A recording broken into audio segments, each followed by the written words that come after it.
warahmatullahi wabarakatuh. Salam sejahtera bagi kita semua.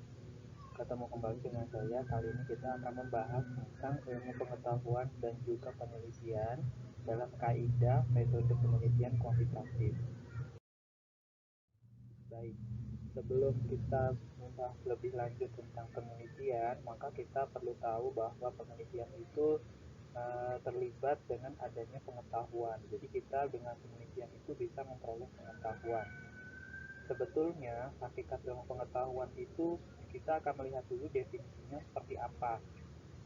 Misalkan di sini segala sesuatu yang ada di kepala kita, kemudian ada seberapa banyak yang sudah kita kenal, kemudian seberapa lama pengalaman yang sudah dilakukan sebelumnya, dan dari mana mendapat informasi yang kita miliki. Yang contohnya adalah gambar di bawah ini gambar apa misalkan.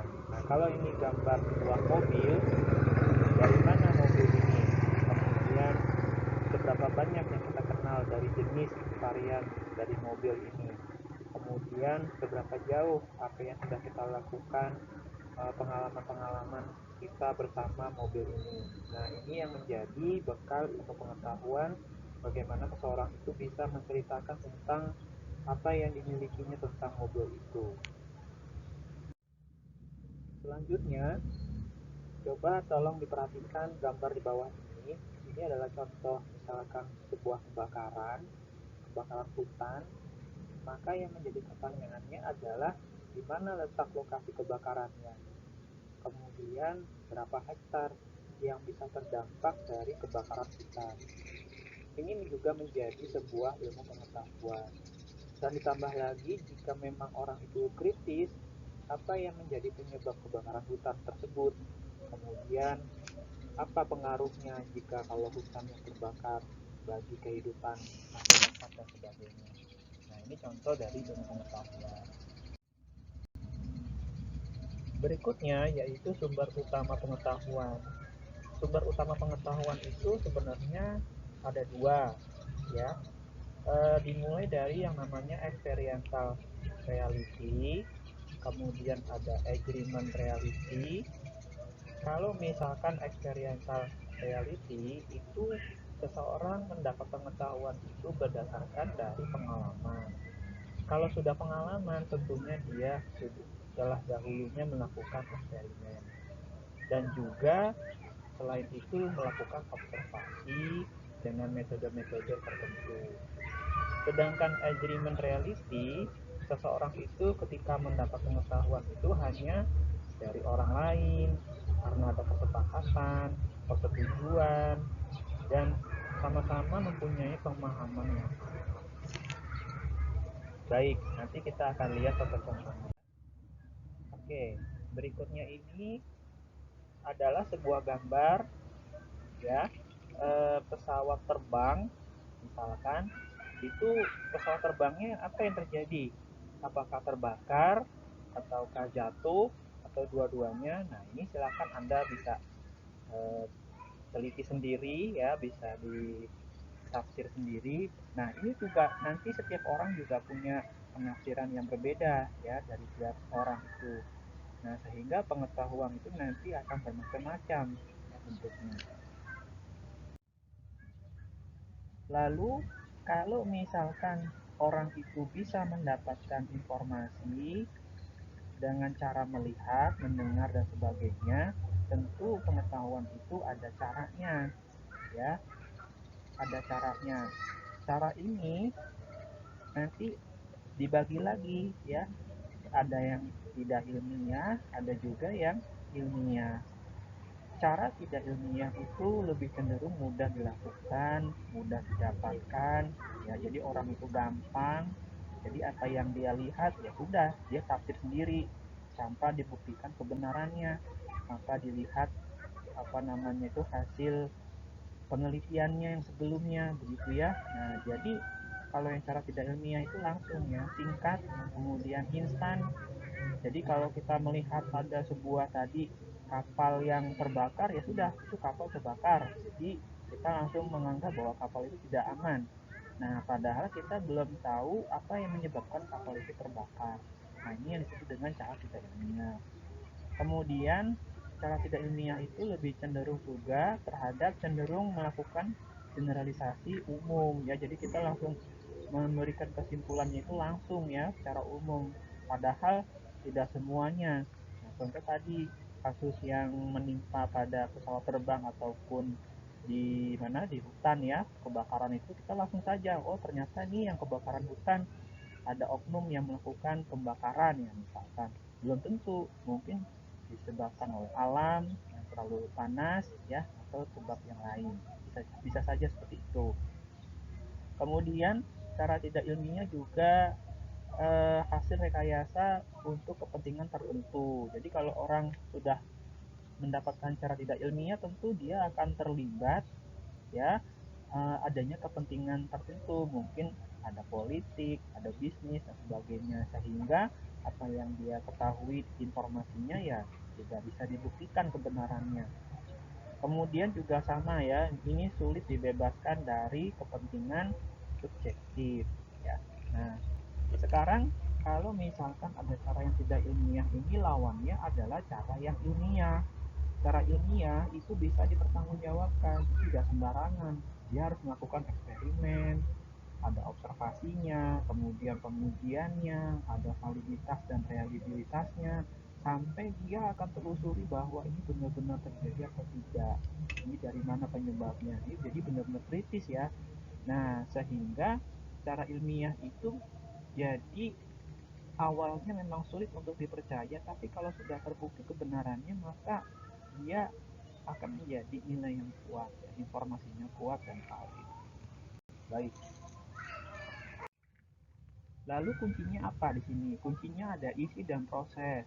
Jadi isinya itu sebagai pengetahuan, kemudian proses itu adalah pertanyaannya bagaimana cara mendapatkannya, ya, metode apa yang digunakan dalam memperoleh pengetahuan itu. Nah, itu yang disebut dengan proses. Ya, lalu hubungannya dengan cara ilmiah dan tidak ilmiah, kita lihat di sini bahwa cara ilmiah itu fokus pada proses ya, kalau yang ilmiah. Kenapa? Karena kalau sudah fokus dengan proses, maka dia akan lebih menitik beratkan pada metode yang dikembangkan atau menggunakan metode yang sudah ada, sehingga penelitian apapun, informasi apapun dengan metode yang valid, metode yang kuat, metode yang reliable, maka akan menghasilkan informasinya atau hasil penelitiannya juga reliable. Ya, jadi inilah ya cara ilmiah itu lebih fokus ke proses karena memang mereka lebih eh, mengutamakan metodenya, lebih mengutamakan caranya dibandingkan memperoleh pengetahuannya daripada yang lain. Walaupun pengetahuan itu penting ya. Nah, contoh, misalkan skripsi, tesis, kemudian disertasi, ini lebih fokus kepada proses, lebih fokus kepada mencari metode yang terbaik, mengukur metode, kemudian merancang suatu metode. Nah, ini ya, ketika orang meneliti itu memang luar biasa. Kita harus punya stamina yang kuat, ya. Stamina di sini artinya analisisnya juga kuat, kemudian daya pikir juga kuat. Nah, ini yang disebut dengan cara ilmiah. Kalau cara yang tidak ilmiah, ini fokus bukan pada prosesnya, tapi langsung pada isinya, sehingga proses itu lebih banyak diabaikan. Baik, berikutnya kita akan melihat hubungan experiential reality dengan agreement reality. Coba Anda perhatikan di sini, bagaimana caranya memasukkan ke gajah ke dalam kulkas ya. Mungkin agak bingung ya gimana caranya ya. Nah, ternyata gambar yang di bawah ini kebalikannya ya. Ternyata gajahnya dikecilin. Ya, dalam arti gajahnya itu sebuah mainan.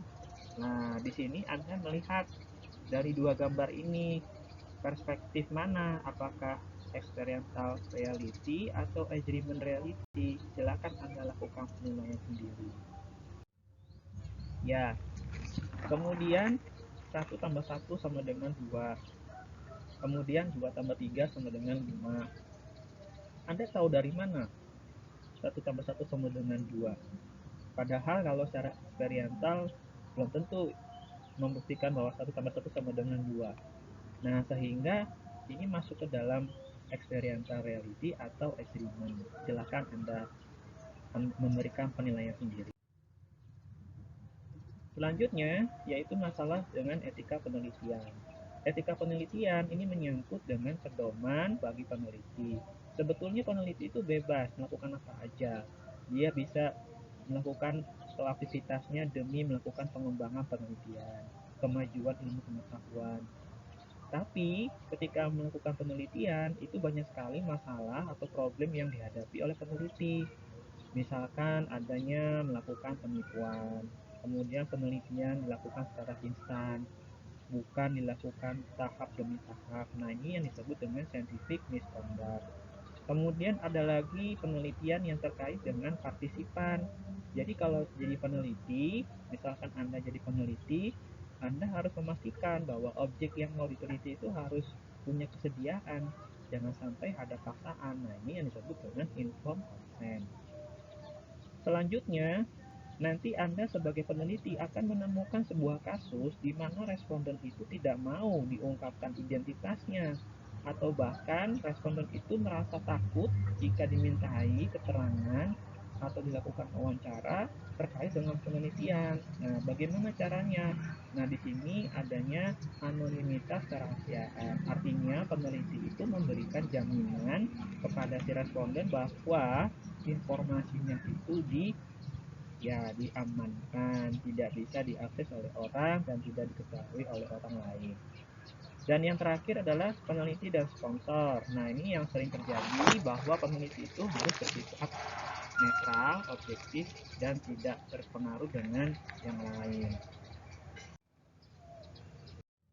Baik, pertanyaannya, jika Anda sebagai peneliti dan Anda mengalami banyak tekanan dan tuntutan dari berbagai pihak, apa yang Anda lakukan sebagai peneliti yang profesional dan penuh objektif?